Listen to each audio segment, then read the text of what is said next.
com muito gosto que o Destino Saudade e o 0-0 abrem hoje as portas a um avançado marcante do futebol português na primeira década do século XXI. Hélder Postiga, presente em 2 mundiais, 3 europeus, 4 títulos nacionais pelo Futebol Clube Porto, passagem marcante também pelo Sporting, um dos grandes avançados da sua geração. Hélder, muito bem-vindo. Falta aqui qualquer coisa nesta descrição ou é mais ou menos isto, de forma muito resumida? Antes de mais, obrigado pelo convite. Genericamente, está tudo. Falta... Liga Inglesa, Liga Espanhola... A minha carreira saltitante. Muitos clubes a nível europeu, muitas experiências, não só desportivas, mas também sociais. Mas, de uma forma geral, está resumido porque... quando bate a nostalgia daquilo que foi o nosso passado, lembramos especialmente daquilo que foi o passado na seleção e nos principais clubes em Portugal. Rui, eu comentava com vocês antes de começarmos a gravar que uma imagem muito forte que eu tenho do Hélder, curiosamente, não é em jogo, é em treino, porque eu estava lá. Foi num treino ali na Falperra, em Braga, e eu fiquei impressionado pela forma natural e simples com que o Hélder rematava de pé esquerdo e de pé direito à baliza. Era cada tiro, permita-me a expressão. Esse dom de jogar com os 2 pés, foi uma coisa natural ou foi uma coisa aprimorada com o passar do tempo?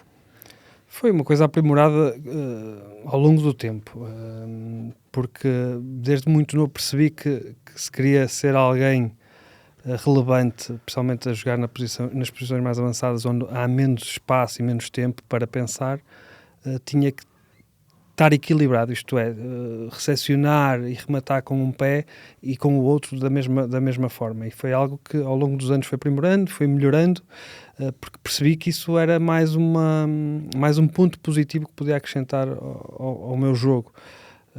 Por isso foi algo que os anos foram passando e fui tentando melhorar. Rui Miguel Tovar, pegas na bola? Sim, tenho aqui, olha, e ainda bem que falaste desse ponto. Bom dia ao Hélder, obrigado. Falta pagar o café da máquina, né? Que o último a chegar pagava o café. É engraçado falares disso, porque nos primeiros 7 golos da seleção do Hélder, 5 foram de cabeça. E depois, os restantes, não me lembro já, 17 ou 16, só 2. Isso é circunstancial? Ou no início da carreira jogavas mais à frente, na seleção? Porque de 7, 5 foram de cabeça. E um com a esquerda e um com a direita, é curioso. E depois, daí para a frente, marcaste muitos mais, mas só 2 de cabeça. É uma coisa, é circunstancial ou é uma coisa... Não, é circunstancial, até porque a minha posição base nunca foi 9. Aliás, nunca me senti confortável a jogar sozinho na frente. Também tenho essa ideia, sim. O Scolari era que no início, quando te estreou com a Bolívia, né? No Jamor? Sim, mas nessa altura até acho que jogamos 2 na frente, iniciamos 2 na frente. Okay. Eu sempre senti muito mais confortável e as minhas melhores épocas, ou as épocas onde consegui retirar o melhor de mim, foi sempre com alguém ao lado. Se recuarmos à época 2002-2003, que foi uma época gloriosa, tanto para mim como para o Futebol Porto, tinha o Ninja, o Darley ao meu lado, e isso fez de mim um avançado muito mais completo, ter alguém ao lado, porque toda a minha formação eu era médio ofensivo ou número 10, nunca fui 9. O 9 foi um recurso para chegar lá acima, isto é, eu chego à equipa principal do Porto, treinava já com Fernando Santos, mas nunca me estreiei. Era um jogador que tinha algum relevo na formação e pontualmente era chamado para treinar a equipa principal com Fernando Santos. Cheguei a ser convocado na Estrela da Amadora, mas não saí do banco. Depois, no ano seguinte, há uma lesão grave, creio que do Marites, e faltava algum jogador para a frente, e o Otávio disse, chamem lá o miúdo, e o miúdo foi lá e teve a sorte de, no primeiro jogo, conseguir marcar um gol, e as pessoas sempre me associaram a um avançado, e o próprio Mourinho, depois mais tarde, faltava alguns jogadores e começou a incidir com que eu jogasse a 9, mas não é a posição original. Eu é que me tive que adaptar a jogar a ponta de lança. Mas sabias desses 5 golos de cabeça? Tinhas noção que eram tantos golos assim de cabeça, não? Não, até me criticavam na formação que eu não sabia jogar de cabeça. Estou a ver. Que não sabia jogar de cabeça. Prova ao contrário. Maravilha. A prova ao contrário. Não, e de facto, eu tenho muitos golos, e golos importantes, a maior parte dos golos de cabeça, que é uma coisa, eu acho que é mais o tempo de ataque à bola do que a forma de, por exemplo, um exímio cabeceador como era o Jardel, o tempo de salto, a forma como parava no ar. Sim. Quase. Esse não era o meu estilo. Eu acho que era a forma mais de atacar a bola do que esperar por ela. O João Vieira Pinto, é que ele nos dizia, o João Pinto, 1,70 m, e também, como é que era, Rui? Dos 19 golos... Não, 23, 12 de cabeça. 12 de cabeça, também é impressionante. Não é? Mais de 50% dos golos de João Pinto na seleção são de cabeça. Às vezes tem a ver com isso, com o tempo. Pensar mais rápido, eu digo sempre que o jogador que pensa mais rápido tem grandes possibilidades de ter mais sucesso. E o ataque à bola, ou a forma como pensa mais rápido que os outros, muitas vezes faz essa diferença. O Hélder, sempre olhei para o Hélder como um jogador refinado, com uma relação com a bola excelente, e depois, se calhar, não era aquele jogador que durava os 90 minutos.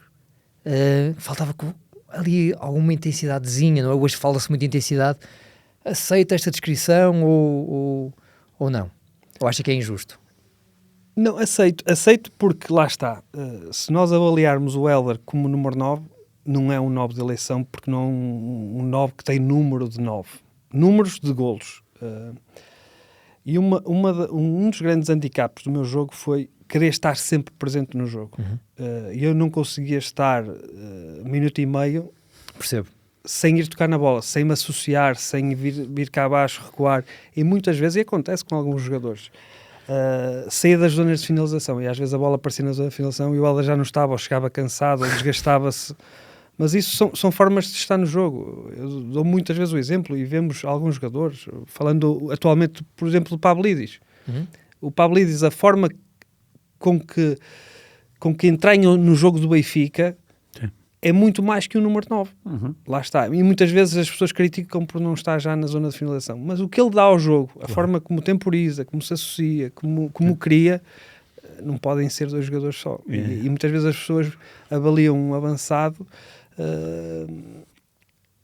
só por números. E muitas vezes eu acho que às vezes é injusto nós avaliarmos, e nós falamos disso há pouco, que era falar um bocado do Big Data, quase, os números que são esmiuçados ao máximo, a quantidade de cruzamentos, a quantidade de passos, a quantidade de bolas falhadas, a quantidade de golos. Se nós formos contratar um número 9 que só faz 10, 12 golos por temporada, é muito pouco. Mas aquilo que pode dar ao jogo pode ser um complemento desse número 9. Claro. É nessa questão. Só antes de passar aqui a bola ao Rui, o Ela estava a falar muito bem da época de 2002-2003, que é a época com o melhor registro de golos na carreira, 19 golos. Nessa época, o que é que o José Mourinho vos pedia ao Postiga e ao Derlei? Muita movimentação, muita presença na área, mas mais os dois? Não, um dos maiores segredos desse ano, eu lembro perfeitamente, e se calhar foi o ano que menos corri, isto é, não me interpretem mal. Curioso. Mas nós tínhamos zonas de pressão bem identificadas e tentávamos recuperar a bola sempre no meio campo ofensivo da equipa adversária. Isso fazia com que nós estivéssemos sempre em zona ofensiva e não tinha que fazer a recuperação de 50 metros para trás, 50 metros para a frente. Claro. Identificávamos zonas, muitas vezes consoante o adversário, identificava a menos-valia do adversário, ou o central do lado esquerdo constrói com maior dificuldade. Encaminhamos o jogo para o lado esquerdo e condicionávamos que a bola chegasse assim. E aí era um dos maiores segredos desse Porto, dessa altura, era a forma como nós condicionávamos o adversário, a informação que tínhamos antes do próprio jogo, que de facto era fantástico. Era o André Vilas Boas na altura que muitas vezes preparava os DVDs que nós íamos jogar e olhávamos e víamos a informação das debilidades do jogador, que ele joga como o central, constrói mal com o pé esquerdo, tem dificuldade, condiciona o pé direito. Tínhamos toda essa informação e isso ajudávamos que corrêssemos menos, recuperássemos mais perto da baliza e desgastávamos defensivamente muito menos. Aliás, ele dizia que contava uma bola recuperada para mim se eu obrigasse o central a bater longe. E isso era uma forma de me motivar para pressionar, para obrigar ou ele a bater ou a recuperar perto das zonas ofensivas. Sr. Rui Miguel. Queria falar do Panenka, não o óbvio, mas sim 7 meses antes, França-Portugal, qualificação para o Europeu Sub-21, jogo decisivo, não é? Perdemos em casa, ganhamos lá, Ronaldo, Quaresma, tu, Eu não Lá na tocava na frente. bola. Eu chateava-me com eles, que eles começavam cada um a fazer uma maritanga. E tu, no desempate, fazes um Panenka antes do Panenka na luz. Porquê a tua cena com o Panenka? Sub-21, dizes tu? Sim, sub-21. Não, Muito bem. esse é um dos jogos mais importantes dessa geração. Porquê? Porque essa é uma geração fortíssima de Portugal. Tu falaste em dois, eu posso-te Claro. acrescentar Tiago, Viana, Sim, Ricardo sim. Costa, N de jogadores que estávamos, Bozingua, e do outro lado tinha a França também com os miúdos do Auxerre, o Cissé, o Mexès, exatamente. Govu, tínhamos ali, e era as duas melhores equipas da Europa nessa altura. E nós tínhamos perdido em casa, onde essa geração só tinha perdido um jogo, a nossa, que foi na Turquia, acho eu. A partir daí, demos 4 ou 5 à Inglaterra, tínhamos ganho à Espanha, e de facto é um momento impactante. Porquê? Porque nós perdemos em Portugal, vamos jogar a Clermont-Ferrand, Uhum. e conseguimos dar a volta ao resultado e vamos a penaltis, e lá está. Eu acho que tinha feito o golo nesse jogo, não tenho a certeza, mas lá está. Nessa altura eu transpirava confiança. Não, transpirava confiança e responsabilidade muitas vezes, porque é o que eu digo, hoje olhando para trás e percebendo que aquilo, e tivemos há pouco tempo o caso do miúdo de Marrocos, o Dias, que é um ato irrefletido no sentido, nós podemos falhar penaltis, mas da displicência com que se faz é que é criticado, não é a forma como se falha que é criticado, não é por falhar. Sim. E lá está, eu acho que é fruto da imaturidade na altura, e eu gostava de fazer coisas difíceis, De afrontar, esse risco. A minha vida sempre foi no risco à faca, quase. Foi sempre andar ali na corda bamba? Na corda bamba do que era ilegal, e foi desde miúdo. Gostei de sentir essa adrenalina, sentir-me vivo também era isso mesmo. Mas tu partias do meio campo já a pensar, vou marcar a Panenka? Vou picar a bola? Desse aí não me lembro, mas do de Inglaterra lembro perfeitamente. Lembro perfeitamente que já o tinha definido. Ok. E acho que é isso, esses momentos que nos fazem sentir vivos. Na altura era isso que me fazia sentir porque, querendo ou não, e não me interpretem mal, eu sempre atingi aquilo que queria. E foi definindo em mim objetivos e desafios para eu próprio me sentir vivo. Sim. Aquilo que estavas a dizer, aí Helder, eu estavas a finalizar, era fantástico. Era o maior aborrecimento para mim fazer coisas repetitivas. Eu detestava aquecer. Mecânicas. Eu detestava aquecer. Ir para os jogos aquecer, para mim, era o maior aborrecimento. Era um período Era um período que eu até desligava completamente. Yeah.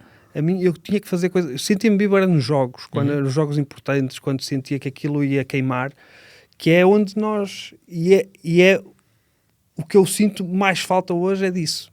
Dessa adrenalina de sentir, pá, este jogo é que te vai dar a pica. Claro. E sinto falta. E eu acho que precisava de mais momentos desses para... Ok. Eras um jogador que tinhas que ser espicaçado também pelo treinador? Muito. Se falares com a maior parte dos treinadores, falaste de um há pouco que eu tenho uma relação porreira com ele, que é o Paulo Bento. Ele dizia muitas vezes, poça, para ti difícil é fazer o fácil. Eu tenho que estar sempre aqui, tu no treino adormeces às vezes. Havia coisas que tinha que estar ali sempre a espicaçar-me para eu... e o Mourinho nisso era exímio, da forma como que muitas vezes espicaçava-me, da forma a retirar o melhor de mim. Não era de uma forma de dizer, este jogador pode chegar. Se eles também falavam, que eu digo muitas vezes aos meus filhos, as pessoas que nos corrigem, que falam para nós, que estão constantemente a chatear-nos, é porque realmente gostam de nós e perspectivam que nós conseguimos chegar a outro patamar. E muitas vezes nós, quando somos jovens, não entendemos isso. Mas isso faz parte da própria maturidade. Eu acredito que se eu próprio muitas vezes estivesse mais envolvido, fosse mais profissional, poderia ter chegado um patamar mais além. Mas isso é o que é. Isto dito por pessoas que trabalharam diretamente comigo. Muitas vezes fui facilitando porque as coisas aconteceram naturalmente. Muitas vezes o talento escondia muita debilidade, ou física, ou emocional, mas se nós trabalharmos em todos os sentidos, eu acredito que podia ter atingido outro patamar. É curioso ouvir isso do Hélder. Não me surpreende, confirma aquilo que era um bocadinho a minha impressão, porque o Hélder vem de uma zona onde o futebolista tipo é um bocadinho diferente, não é? Paulinho Santos, o André, o Fábio Coentrão, Vila de Conde, Póvoa de Varzim, Caxinas. Aí são todos Caxinas. O futebolista tipo é mais de paixão, mais de combate. O Hélder sai um bocadinho dessa... Sai. E o Mourinho tem uma muito gira que, na altura, o André Vilas Boas, que agora é diretor do Famalicão, ele foi treinar aos séniores. O outro André Vilas Boas, sim. Ele foi treinar aos séniores e ele perguntou: tu és das Caxinas, não és? Mas és um Paulinho Santos ou um Hélder Prestígio? Boa. ou és como o Queque do... Isto não... é o que eu digo, eu sei das Caxinas, mas as Caxinas continuam em mim e tenho grande ligação, mas há formas de evoluir. Eu acho que nem todos os jogadores podem ser de fazer carrinhos e levantar, e há outros que pensam de outra forma. Sim. Tens noção que és o último gol da seleção no Jamor é teu? No Jamor, no tal Portugal-Bolívia. É? Mas jogou há pouco tempo. E ganhou? E marcou? Jogou uma vez com o Fernando Santos com a Grécia, foi 0-0. Então é capaz, pode ser. Isso foi a estreia, não é? E o Scolari deu-te o número 10. Isso é responsabilidade ou para ti é na boa? Eu adorava o número 10. Era? Adorava o número 10. Ok. Não, responsabilidade, porque na altura não devia estar o Rui Costa, mas estavam todos os meus ídolos que eu crescia a idolatrá-los. Estava o Sérgio Conceição, estava o Pauleta, estava o Fernando Couto, estava Figo. Essa é a geração que eu vi crescer e que tive a oportunidade de idolatrar e de conviver com eles. E receberam-te bem? Super bem. Super bem. E o Scolari? Foi espetacular. Não, foi espetacular porque foi... O Scolari tinha um papel muito paternal com todos os jogadores. Claro. Isso era o quê? Paternal quer dizer o quê? Sobretudo com os miúdos. Estamos a falar, na altura, pessoalmente, eu, Cristiano, Tiago, Viana, que eram jogadores mais jovens, notava-se que ele tinha uma sensibilidade mais paternal, no sentido de proteção e de perceber que ali havia talento, mas que tínhamos que dar tempo ao tempo, porque por trás estava uma geração fortíssima e de jogadores categorizados. O Figo tinha acabado de ser o melhor jogador do mundo, Rui Costa, mesmo a geração intermédia, que eu considero intermédia, Ricardo Carvalho, Nuno Gomes, Deco, que entraram tiveram algum tempo de entrada para serem importantes nessa equipa do próprio Scolari. Mas foi uma pessoa importante, uma pessoa que como é que é de explicar ou adaptar a melhor palavra ou elogio àquilo que Scolari trouxe ao futebol português. Foi um sentimento de pertença, sobretudo, com aquilo que era o nosso escudo. Eu sou do tempo que a seleção não enchia estádios. Sou do tempo que nós fomos inaugurar Coimbra e se tivessem 10 mil pessoas a ver contra a Suécia, era muito, 10, 15 mil, não sei, na altura. Essa seleção inaugurou imensos estádios, não é? Pedreira, inaugurou e não enchíamos. Eu lembro-me que naquela fase pré-Euro que havia muita rivalidade entre clubes, isso sim, e os próprios jogadores, e tentava-se fomentar um ambiente de rivalidade dentro da própria seleção. E depois há um pós-Scolari que eu acho que é um treinador, à parte de ser paternal, agregador. Juntou o público, começou a fazer ou passar a mensagem desse sentimento de pertença e de patriotismo daquilo que era a seleção, a imagem de um país, e se nós olharmos para trás percebemos que há uma grande mudança de sentimento, de proximidade à seleção. Eu acho que esse, se calhar, à parte daquilo que foi meter Portugal entre os melhores da Europa e do mundo, foi sentir que trouxe os adeptos para perto da própria seleção. Só mais uma pergunta, pode ser? Claro. Sobre seleção jovem. Uma não, 2, 3. Estavas no Tottenham? Tenho muitas da seleção jovem. Eu comecei... Muito cedo. O Rui é especialista em seleções jovens. Eu sou do não tempo. Não só, mas também. Não. No outro dia, agora... Antes de fazer essa pergunta, no outro dia estava com o Bozinho, estávamos a falar sobre isso. Eu nunca fui a uma seleção distrital, porque eu apanhei a mudança de uma lei que era os miúdos que nascem depois de agosto iam começar outra vez com os miúdos que começavam no ano civil. Ok. E não tive a oportunidade. Eu sou sempre mais novo. Eu, Bozingua. E a primeira convocatória, sub-15, são chamados 40 e tal. No Jamor, naquele campo 3 cá em baixo, 40 e tal miúdos, nós ficávamos no Natel. Eu já não sei se foi o Silveira Ramos, se foi o Vilante. Faz 3 equipas e ficaram 4 jogadores de fora. E eu fui um deles. E eu disse, opa. E estava eu, Bozingua, na altura Carlos Martins, e mais um miúdo, acho que era João Gonçalves, já não me lembro do nome, acho que era João Gonçalves.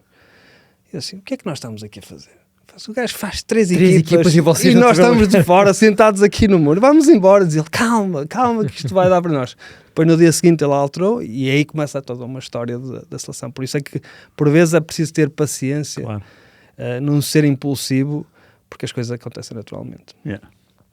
Estavas no Tottenham e marcas um gol à Inglaterra com a mão. Isso foi o meu mal. Fiquei de castigo. Em Inglaterra, ainda por cima. Fiquei de castigo. Ficaste? Glenn Hoddle deixou-me de castigo. Por causa de eu não respeitar o jogo. Ai, o quê? Quando regressaste ao Tottenham? Nós ganhamos 2-1 Foi? no estádio do Everton. Yeah. Nem mais. Eu lembro perfeitamente que vinha todo feliz porque tínhamos...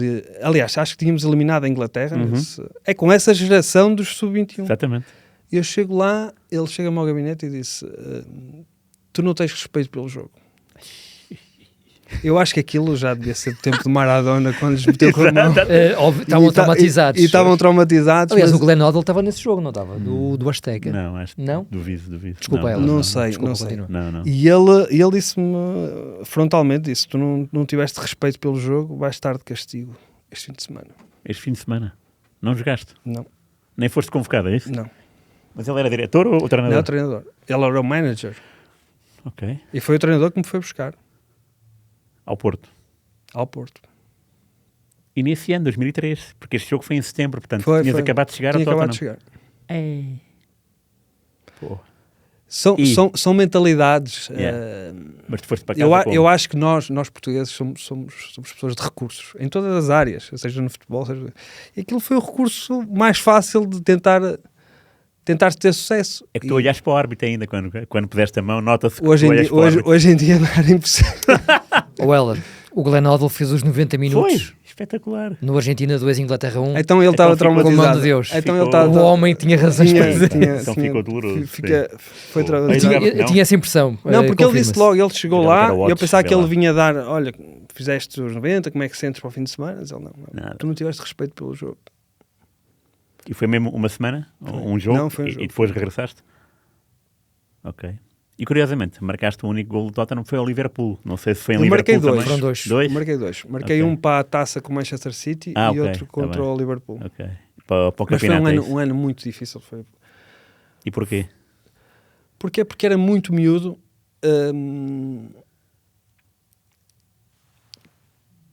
Começando do início. Eu no Porto era o puto maravilha. Sim. Aquela temporada, Era um miúdo que chegava a qualquer sítio, não me faltava nada, as pessoas Yeah. andavam comigo ao colo, é o que eu costumo dizer, e muitas vezes isso não me beneficia em nada. Eu podia errar e as coisas, não foi o Helder que errou, se calhar foi o outro, era protegido,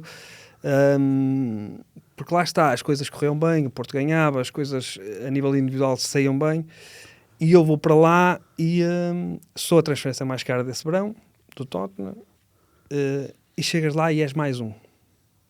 E és estrangeiro. E eu senti muitas vezes alguma dificuldade de penetrar na cultura britânica no sentido que um dos meus concorrentes era Robbie Keane e Defoe. Ok. E percebia que se jogássemos, o Gaspoia dizia muitas vezes, olha, se isto jogarem 5 estrangeiros, é uma coisa. Se jogarem mais de 5 estrangeiros, o nosso jogo vai ser diferente. E eu notava isso muitas vezes ficava eu de fora e eu caio no té, jogava Robbie Keane, eu lateral, se estivesse a jogar se eu estivesse a jogar, muitas vezes não me cruzava a bola. E senti muitas vezes que havia esse... O Canute que depois deslumbrou Sim, no sim. Sevilha. Sim. Ei, tão bom. Era bom, Era Eu Era adorava muito esse bom, homem. era muito bom. E era um profissional fantástico. E mesmo ele teve algumas dificuldades lá, que depois sai para o Sevilha e faz Pá, ganha espetacular. tudo. Era espetacular. Adorei aquele no Sevilha, foi um fenómeno. Era um fenómeno. Boa, E boa. era como avançado, era Sim, espetacular. E tive grandes dificuldades de não ter alguma paciência de adaptação. E depois saímos de um contexto social completamente diferente. Saímos aqui da cidade de Porto, porque muito que achemos que a cidade de Porto é uma ervilhazinha, e vamos para uma cidade de 10 milhões de habitantes, adaptar à realidade. Moravas sozinho lá, em Londres? Não, morava com a minha namorada, que é neste momento a minha mulher. Muito bem. Não falava a língua. Ok. Toda esta adaptação, depois outra coisa que me fez muita confusão, e nisso nós portugueses, a falar relativamente àquilo que o Porto fazia, o próprio Daniel Levy perguntava-me como é que vocês fazem no Porto, a nível de planeamento, Sério, espetáculo. de organização. Boa. Nós estávamos muito à frente. Sério? Aquilo era... Eu lembro-me de uma vez, o campeonato para, nós íamos ao Dubai fazer uma semana com o Glenn, aquela concentração era no aeroporto. Iam diretamente para o aeroporto. Eu disse, no aeroporto? Sim. E eu fui com a minha roupa de estágio e eles todos a roupa civil. Eu disse, isto parece uma banda. Yeah. E estamos a falar... O Tottenham, um histórico, não é? Premier League. E isto, há 20 anos atrás, que nós no Porto tínhamos que andar com a meia toda branquinha, todo branquinho para todos. Isto, vamos para estágio, tudo. Boa, sim. Aquilo tudo foi uma... Não estou a dizer que isto sirva como desculpas de não ter corrido bem. Claro. Mas foi uma diferença muito grande daquilo que eu estava a perspectivar. E depois a Tottenham é a escolha tua? A escolha minha. E porquê? Tu gostavas do Tottenham? Tinhas o sonho? Tinha o sonho. Eu adorava o Tottenham. Eu gostava do Klinsmann. Eu gostava do Klinsmann. Sim. E, Ok. Todos gostávamos. Exatamente. e lembro-me que gostava do Tottenham. E quando me surge 4 meses para acabar a época, o interesse do Tottenham, tinham-me falado, e o Glenn Hoddle já tinha... O Glenn Hoddle está nesse jogo do Jamor. A ver o jogo. Está no Jamor nesse jogo. Boa, ok. Ele foi lá ver, foi das últimas conversas que tivemos para perceber que eles iam avançar, e eu tinha mais clubes interessados. Tinha o Betis, na altura o Dr. Fernando Gomes, que depois foi presidente da Federação, na altura era o administrador financeiro do Porto. Recordo-me, antes de viajar para Londres, ele disse, olha, nós temos o Lyon, é a melhor proposta para nós e a melhor proposta para ti, queres ir? Eu disse, não, quero muito ir para o Tottenham, quero jogar na Premier League, e esse era o meu objetivo. E na altura tinha 20 anos, tinha bem definido aquilo que eu queria. Boa, sim. Até porque a conversa do Glenn Hoddle era um bocadinho essa perspectiva. O Glenn Hoddle era um britânico, mas com mentalidade europeia. Aliás, foi dos primeiros ingleses a jogar fora É verdade. de Inglaterra. Foi um craque já agora. Foi um Claro. craque. Ele treinava connosco. Era. Ele treinava Sério? connosco. Do Glenn Hoddle. Ele treinava connosco. Meio Ele fazia coisas com uma bola espetacular. Ele fazia meinhos, era espetacular. E percebi que ele queria mudar um bocado a mentalidade do clube. Mas dentro do próprio clube sentia-se que havia algumas amarras que... Resistência. Tanto pois. que nesse ano... é o ano dos Invincibles. Do O Arsenal. Arsenal, Claro, o Arsenal só jogava com 2 ingleses na altura, dois ou três ingleses. Pá, e o Sol Campbell, não? Era Sol Campbell e era o Ashley Cole, pode ser. Claro. Pois, não me lembro. Ray Parlour? Não jogava muito. No meio campo era Pires, era Ljungberg, não? Flamini, Lomber, Henry, Vieira. Anelka, Vieira. Vieira, Pô, o Vieira. Petit, Emmanuel Petit. Manuel Petit? Pô, espetáculo. Tinha-me... Tu jogaste contra eles? Jogaste o derby? Joguei. então? No Ivory Park ainda, no Aí, pequenino. Fantástico. Foi o primeiro jogo que a minha mulher foi ver. Fantástico. Acho que foi em Ivory. Espetáculo. Espetacular, E no aquilo pequenino. É mesmo especial? Era mesmo especial. Jogar na Premier, é o que eu digo, quem tiver a possibilidade de experienciar, não sei como é que estarão agora, nos estádios são muito maiores, mas nestas carcaças, como eu chamava, Claro. o próprio White Hart Lane, o antigo, Eu fui lá uma vez. é que era uma coisa gira. O Glenn Hoddle via sempre a primeira parte na tribuna, era o telefone, ainda tinha o telefone. O treinador adjunto ligava ao telefone e falava com ele lá em cima. A experiência, de facto, e é o que dizem a maior parte dos treinadores, E eu, que de vez em quando vejo jogos na tribuna, nós temos uma visão ampla daquilo que se passa no jogo e mais credível, porque muitas vezes no campo tu não tens uma visão periférica daquilo que acontece no jogo. Mas tive a oportunidade de jogar nesses campos míticos de Inglaterra e esse Highbury era interessante, era muito giro. E o derby era especial, realmente? É muito especial. Porque fala-se durante a semana, como é que... Porque é especial? Especial porque é assim, nota-se que há uma rivalidade, não é tão especial, por exemplo, um Roma-Lazio, como já joguei, ou um Panathinaikos Olympiacos, ou um Benfica-Porto, ou um Sporting-Benfica, não é. Agora, notas que há uma rivalidade, mas é só no dia de jogo. Aliás, Inglaterra vive-se muito, no dia de jogo, porque eu acho que durante a semana não... Fala-se menos, não há tanto esmiuçar daquilo que vai acontecer durante a própria semana. Boa. Arsenal 2, Tottenham 1, já agora. Foi. Okay. Era o Lehmann guarda-redes, que eu tive um problema com ele nesse 8 jogo. de novembro de 2003, o Arsenal Lehmann na baliza. Ingleses, Sol Campbell, Ashley Cole, Ray Parlour, que era o capitão, e um miúdo que não me recordo, Justin Hoyt, jogou nesse jogo, acho que não... Mas ele jogava com muitos poucos estrangeiros. Eram os únicos. E o Elder fez dupla, acho eu que é dupla, com o Robbie Keane. Pode ser. Darren Anderton... que era o Darren era o tipo, antes de aparecer o Beckham, era o menino bonito de futebol inglês, o extremo direito, era Jamie Redknapp, Darren Anderson. Mas qual foi o problema com o Lehmann já agora? Não, foi uma bola em profundidade. eu acho que ele vai fazer a mancha, eu acho que lhe entra de carrinho, uma coisa assim do género, e o gajo começa... Passo para o gol do Elder. O Elder faz a assistência para o gol do Darren Anderton. E o Tottenham fica a ganhar 1-0 e depois o Arsenal dá a volta na segunda parte. Sim, que nós estávamos a jogar muito bem. Nesse jogo. O Highbury é o que tem um relógio, não é? É o que tinha um relógio lá numa bancada, não é? O relevado aí é que era mesmo encostado, aliás, as bancadas tinham um ambiente É engraçado fantástico. É engraçado. E o Elder saiu aos 82 minutos para entrar, sabes quem? Bobby Zamora. Bobby Zamora. Isto é muito giro também. Outro jogador mítico também. O Bobby jogou, era veio do Brighton, depois andou aí também no futebol inglês. Era o tipo que avançava inglês, trombava neles. Típico. Eu adorava jogar com um ponta de lança destes. Era onde eu mais me sobressaía, era apanhar um avançado que fosse ao choque. Em Inglaterra, qual foi o pior central que apanhaste? O mais rude? O guarda-redes foi o Lehmann, já percebi. Não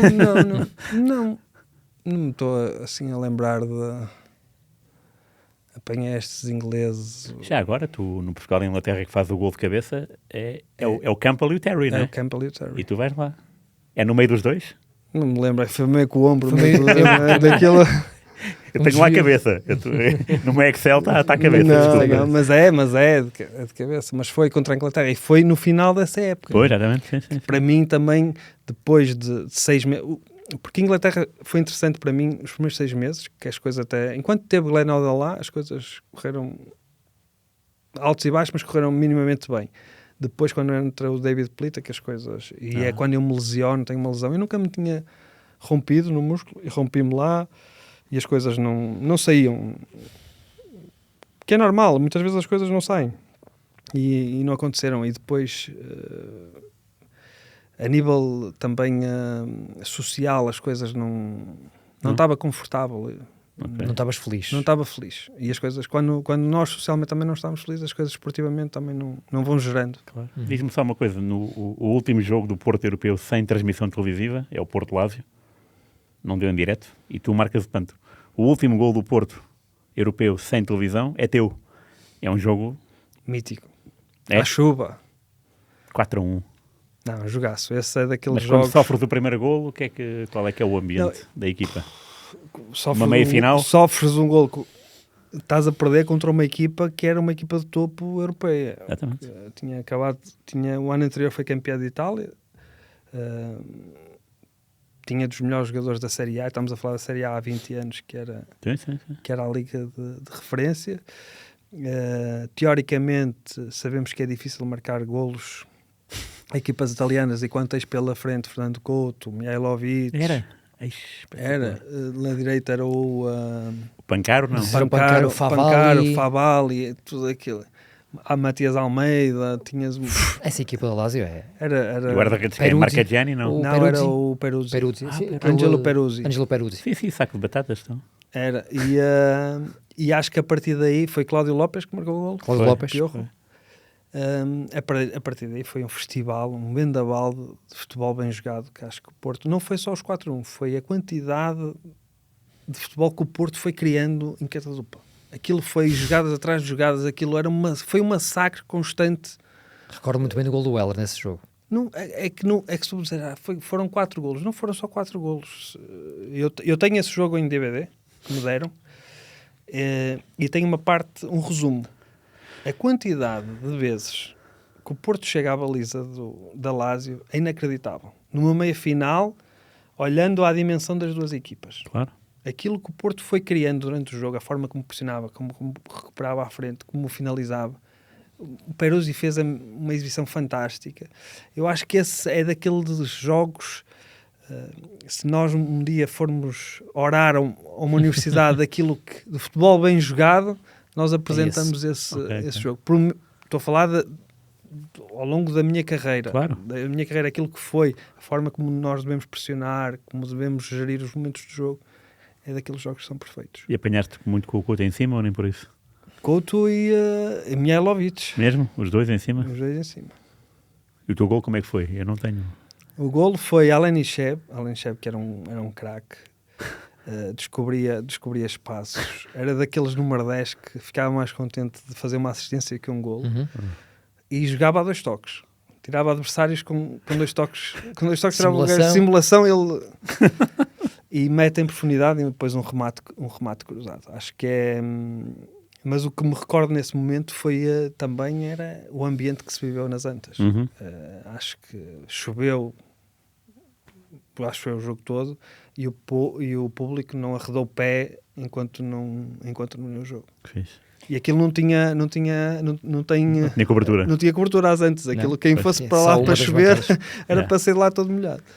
Não sei se recordas que, infelizmente, para o Weller na segunda mão é expulso. Sim. Em Roma. E falha a final de Sevilha precisamente por causa dessa expulsão. E é expulso porquê? O Weller, quão frustrante é que isso é? É dos momentos... eu escolho 2 momentos tristes da minha carreira. Momentos tristes que eu digo... Um é a final perdida com a Grécia, porque eu acho que, não só por nós, mas por aquilo que o público viveu durante o Euro. Acho que nós organizamos um dos melhores europeus de sempre, e nisso a parte operacional tinha que se sentir feliz e concretizada, mas pelo sentimento que nós transmitimos ao povo português durante um mês foi inacreditável. E foi essa final perdida com a Grécia, e outra é essa expulsão com a Lazio. Fruto também da imaturidade, de não ter sabido gerir emocionalmente um momento que eu devia ter sido mais perspicaz, porque eu culpo-me a mim nessa. Foi por faltas ou protestos? Não me recordo mesmo. Um foi protestos, outro foi provocar... E eu fui provocado e reagi. Fomos os 2 expulsos na altura. Acho que era o César. Brasileiro. Sim, brasileiro. Um lateral esquerdo. Ok. E aí culpo-me a mim. Eu lembro-me de estar destroçado em campo, no final do jogo, e o Mourinho veio ter comigo e disse: "Miúdo, tem calma, tranquilo, tu vais ter muitas finais pela frente." Não, a verdade é essa, mas não ter vivido aquela onde foi um ano que para todos foi inesquecível, não ter vivido por dentro aquilo que foi a final de Sevilha, deixa-me um bocado triste. Ok, boa. E esse Porto era um Porto que jogava muito à bola, que esmagava, que era um Porto avassalador, asfixiava, avassalador, mais do que do ano seguinte, curiosamente, que é campeão da Europa, mas já um bocadinho diferente, já não era tão... Esse primeiro Porto asfixiava era mesmo. Um Porto avassalador, e um Porto que nós sentíamos naturalmente que conseguíamos concretizar aquilo que pretendíamos. Nós íamos para dentro do campo e nós conseguimos ganhar a qualquer um aqui dentro. Ou pelo menos de lutar de igual para igual. E recordo-me muitas vezes antes da pré-época, até porque essa época não começa da melhor maneira, começa aos soluços, na pré-época de Saint-Étienne, o Jorge Costa dizer muitas vezes, pai, com estas carinhas eu acho que não vamos a lado nenhum. Com estas carinhas. Dizia muitas vezes, porque ele olhava e dizia, pá, tinha o Vítor, que era o categorizado na baliza, mas depois tinha o Paulo Ferreira, tinha vindo do Vitória. do Setúbal, Vitória de Setúbal. Não dava uma porradinha em ninguém. Olhava para a carinha, nem barba tinha. Depois tinha Ricardo Carvalho, tinha regressado do Setúbal de Lessa, do Alberca, acho eu. Do Alverca, julgo eu. Pedro Manuel, que tinha sido a grande contratação, que tinha Boa sido Vista. campeão no Boa Vista. Depois lateral esquerdo, Nuno Valente, que vinha de Leiria. Depois o Tiago, que vinha de Leiria. O Costinha não tinha tido ainda não tinha mostrado aquilo que podia. O próprio Deco andava sempre lesionado e muitas vezes ainda não tinha sido a grande referência. Tinhas o Capucho, que na altura tinha algum estatuto. Brutal. Tinha eu, ainda tinha a cara cheia de borbulhas. O Derlei, que tinha chegado de Leiria também. Com um xeroque branco na altura, parecia uma ambulância. Disse, como é que nós... E nós olhávamos uns para os outros, desconfiados. O que é que vai ser isto? Depois o Jorge dizia muitas vezes, pá, nós não levamos cargas, pá, não vamos para o golfe correr, não vamos fazer isto, não vamos fazer aquilo, isto vai correr mal. Isto tem tudo para correr mal. E as coisas foram pum, pum, pum, pum, pum, até ganharmos tudo o que havia para ganhar. Diz-me só uma coisa, antes do Lazio, há Panathinaikos. Há Panathinaikos e o mítico Mourinho a dizer calma. O Porto perde em casa. Perde em casa com o Alizadebe. E no final do jogo esse gesto de Mourinho que... Porque lá está, nós transpirávamos confiança. Mourinho sabia com o que podia contar. Parece que conhecia cada um de nós. Isto é, esqueci-me de falar de Maniche tinha vindo da equipa B também. E ele sabia como espicaçar Postiga, sabia como esquecer o Maniche, sabia como retirar o melhor do Deco, como tirar o melhor de Jorge. E ele parece que cada um tinha o seu clique, quer dizer, pá, eu vou havia fazer um dossiezinho isto, para cada um dos jogadores, isto, não é? E pum, e as coisas aconteciam. E o que é que se passou em Atenas, então? Atenas foi mais um vendaval daqueles de...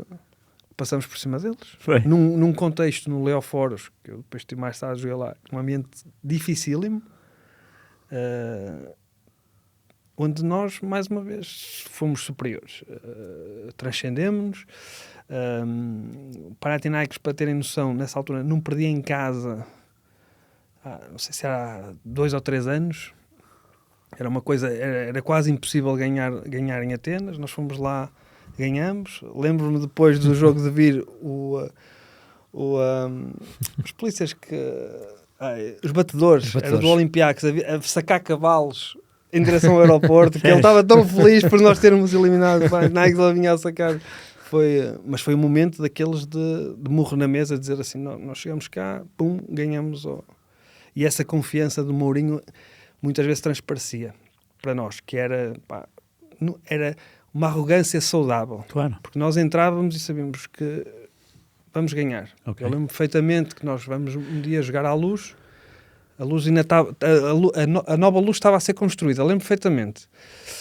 E diziam que era o jogo do título. Nós estávamos 11 pontos à frente. 10 ou 11 jogos. O Benfica ganhava, ficava a 7, não é? Ficava a 7 e era o jogo do título. E o Mourinho pegava nessas palavras e quase que dizia, pá, isto era o jogo do título. Nós vamos lá e é para ganhar, não é para... Fantástico, sim. E isso é o gol do Deco, não é? galvanizávamos. Era. E depois era... No Carnaval. Aquilo era... Nós entrávamos... Eu recordo-me, nesse jogo o Porto esmaga o Benfica. Pressionavas alto, eles recuperavam. Nós ganhámos a bola quase dentro da grande área deles. E era isto. Era isto. E esse ano foi isso. Helder, quando o Otávio aposta no Helder, tem esse mérito, obviamente. Os primeiros jogos são com o Otávio. Mas quando o Otávio sai e o José Mourinho entra, aquilo foi mesmo uma pedrada no charco. Era radicalmente diferente o Otávio e o José Mourinho. Era a velha geração e a nova geração ali um bocadinho em confronto. É muito diferente até porque começou a perceber-se que existia um planeamento dos microciclos, a preparação daquilo que seria a semana, o treino, muita informação para o jogador. Foi completamente diferente. Muito mais pragmático na mensagem. Não é retirar valor, mas era da forma como as coisas são. Eu lembro perfeitamente, eu sou do tempo que a preleção pós-jogo era um bloco em branco, escrevias o 11 inicial ainda no coisa. Pá, bolas paradas, quem é que vai marcar o... Tu levantavas o braço e depois vem Mourinho que trazia todo um PowerPoint e uma organização toda já pré-definida. Nós sabíamos aquilo que íamos treinar, sabíamos aquilo que íamos fazer durante a semana, sabíamos quando é que íamos treinar durante a semana. E era tanta informação que aquilo funcionava. E nós mudamos completamente o paradigma Por isso é que as pessoas dizem Mourinho estava muito tempo à frente. A verdade é que estava. Que nós vivíamos de um tempo que não era arcaico, mas que não se fazia isso para ver essa metodologia. Perceber que as coisas tinham sequência. Apesar disso, aquela primeira meia época de Mourinho ainda é um bocadinho dor de crescimento, talvez, não sei. Ainda vão perder ao Restelo 3-0, um jogo que tudo sai mal ao Porto. Tudo mal. E o Hélder é expulso. César Peixoto, Foi expulso. Não, mas esse é um ano que é um ano difícil, é um ano de transição e de percebeu-se a partir de uma certa altura que era quase a filtragem daquilo que seria o ano seguinte, a preparação, construir qualquer coisa, a base daquilo que seria o ano seguinte, porque era difícil no momento que ele entrou as coisas alterarem o rumo. Claro. Eu acho que aí foi inteligente a parte dele perceber, ok, eu vou preparar aquilo que vai acontecer para o ano, vou preparar aqueles jogadores que me servem para o ano, vou identificar as lacunas desta equipa e vou buscar os jogadores de minha confiança ou o perfil que eu quero para a minha equipa. E foi assim. E essa expulsão no Restelo? Ui, isso aí. Ficou louco o mister ou não? Louco. Mas isso é daquelas coisas que... Lá está, era miúdo. Eu via os mais velhos a falar de uma forma para o árbitro e eu pensava que podia fazer igual. Então aquilo não correu bem. Quem era o árbitro já agora? Eu não me lembro do árbitro. Não sei se era João Ferreira, não. Mas foi vermelho direto? Tipo? Vermelho direto. E o quê? Mas era uma falta, um penalti, um já golo não de um lado? lembro. Eu via os mais velhos, o Jorge, o Paulinho, o secretário, a falar de uma forma para o árbitro e eu sai, vale isto. Então eu vou replicar.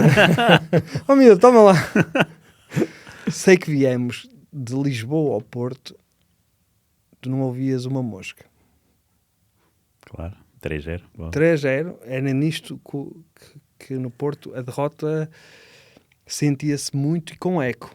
E o silêncio fazia muito barulho, porque doía mesmo. Lembro perfeitamente aquilo, nós chegámos ao Porto, ninguém falava, não sei, porque... quando se perde naquele clube, na altura o silêncio era ensurdecedor, isto é, tinha um peso enorme, porque desde muito novo tu és ensinado a não saber perder. Perder não existe, é muito fácil nós dizer, perder não existe. É ganhar. E eu digo sempre, não se formam campeões sem vitórias. A verdade é essa, que desde muito novo tem que te custar muito perder. Não se pode perder a qualquer custo. E tu aprendes desde muito cedo, e esse é um dos momentos que inclusive eu sinto muito, porque eu fui parte dessa derrota, no sentido de, eu também errei, perdi, fui expulso. Esquece. É muito doloroso. Era muito doloroso perder no Porto nessa altura. Hélder, qual o papel, imagino eu, que sei a resposta, mas num momento destes, do Jorge Costa, do Paulinho, do Vítor, não sei se tanto, mas o Hélder era expulso e depois como é que enfrentava o Jorge Costa? Ele já vinha com aquele olhar de fizeste asneira ou nem por isso? Por ser mais jovem também havia alguma tolerância? Não. Às vezes havia momentos que percebiam quando é que se tinha que intervir. Aquele foi um mau momento coletivo de toda a gente. Uma coisa é quando se errava individualmente e apontavam-te. E nisso o Jorge foi o melhor capitão que eu tive em toda a minha vida. Porque o Jorge chamava as coisas pelo nome. E dizia-nos e atribuía-nos coisas que faziam todo sentido. Isto é, se tu erraste, ele não ia com falinhas mansas dizer por trás do outro, ou dizer não, apontamos, e ele quando errava também o assumia. Agora, não encontrei nenhuma pessoa que defendesse o grupo da forma como ele defendeu. E passei muitos anos no futebol, inclusive eu tenho pena que a imagem dele muitas vezes ficou deteriorada internamente por defender colegas e o grupo. Isso é uma grande mágoa que às vezes as pessoas não percebem, do Jorge ter muitas vezes dar a cara por colegas e por grupos e queimar-se ele próprio. Uma grande figura. Não, única. Nisso é singular. É o único. Primeiro, um portismo único. A forma como vivia, como sentia as coisas, era único. E da forma como passava e fazia transparecer aquilo que era vestir a camisola do Porto. Acho que isso era único. Mas fazia perceber ao jogador que vinha da formação, como fazia perceber ao Sneijder que tinha vindo da Juventus. O Sneijder, bem lembrado. Acho que nisso o Porto tinha símbolos, neste caso pessoas, que faziam passar muito essa mensagem. O Jorge era o único nisso, o Paulinho, o próprio Vítor, os secretários, os jogadores mais antigos, que tinham vindo ainda de uma cultura anterior, faziam perceber desde o primeiro minuto que o Porto era um clube diferente. Chamem ou identifiquem palavras que queiram definir o que é ser diferente, mas faziam ter essa percepção logo desde o início. Opa, aqui nós ganhamos de forma convicta e não sabemos perder. E tu voltaste ao Porto logo na época seguinte ao Tottenham, não? Foi. Era essa a minha próxima pergunta, exatamente. É? E porque era inevitável na tua cabeça? Ou...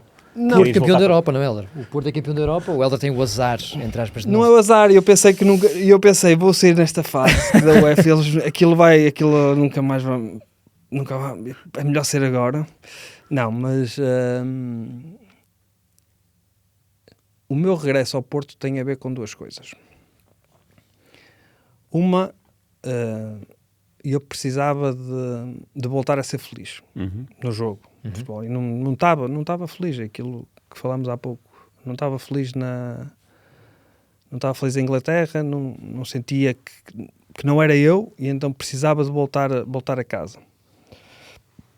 Ou voltar a um espaço onde as pessoas acreditassem outra vez em mim e voltasse a ser eu próprio. E depois estive com um pé e meio no Benfica. Foi? Nesse ano. Não sabia. Por obra de quem? Quem é que falou contigo? Zé Veiga. Na altura foi o Zé Veiga que estava no Benfica. Tinha quase tudo acertado com o Benfica. As coisas não... E é... Depois... Então ia campeão contra a Patónia. Lamentável. Não, e depois, nesse ano, depois do Europeu, o presidente liga para mim, Pinto da Costa, e dizer: Helder, temos aqui a tua camisola aqui à espera para regressares a casa. E essas palavras tocaram-me. Eu vou voltar onde foi feliz e voltar a sentir outra vez a alegria de voltar a jogar. Só que acontece uma coisa: quando eu saio, eu sou o puto maravilha. E quando voltas, és um jogador diferente, no sentido, és dos jogadores mais caros do plantel, a exigência vai ser outra, a margem de erro já não existe como um miúdo que vem da formação. Claro. E tens de estar sempre no limite. E as coisas não foram de encontro àquilo que era as perspectivas das pessoas, e às vezes acontecem essas decisões. Sim, claro. E o Porto, a verdade é que tinha tocado o céu com esse título europeu, e o ano seguinte também é difícil, também um bocadinho por causa disso, ou seja, muitas mudanças, e a verdade é que a equipa tinha estado lá em cima, ou seja, era muito difícil replicar o mesmo sucesso, não é? Muitas mudanças, um início de época muito complicado. O Del Neri sai logo sem... Sim, foi tudo o contrário do que o Porto foi: estabilidade, organização, planeamento. Esse ano foi o seguinte. E não quer dizer pela qualidade dos jogadores, que se calhar o Porto teve um dos melhores plantéis. Luís Fabiano, Diego, recordo-me disso. O Porto teve um dos melhores plantéis deste século. Agora, quando não existem esse planeamento, essa organização, as coisas não fluem. Não houve estabilidade no treinador perceber que na pré-época foi mal organizada e mal orientada e nem sequer começou. Depois vem Vítor Fernandes, conseguimos ganhar o título mundial, mas percebes que aquilo é um ano que está aos soluços, e mesmo assim podes ser campeão com o Zé Até a Couceiro, última jornada, sim. e, só que não podes perder 22 pontos em casa, Sim, uma coisa recordo-me, assim do género. recordo-me Foi uma disso. coisa absurda, uma coisa verdade. que, Para que todos, hoje, não é? hoje era impossível, mas mesmo assim podemos ter sido campeões.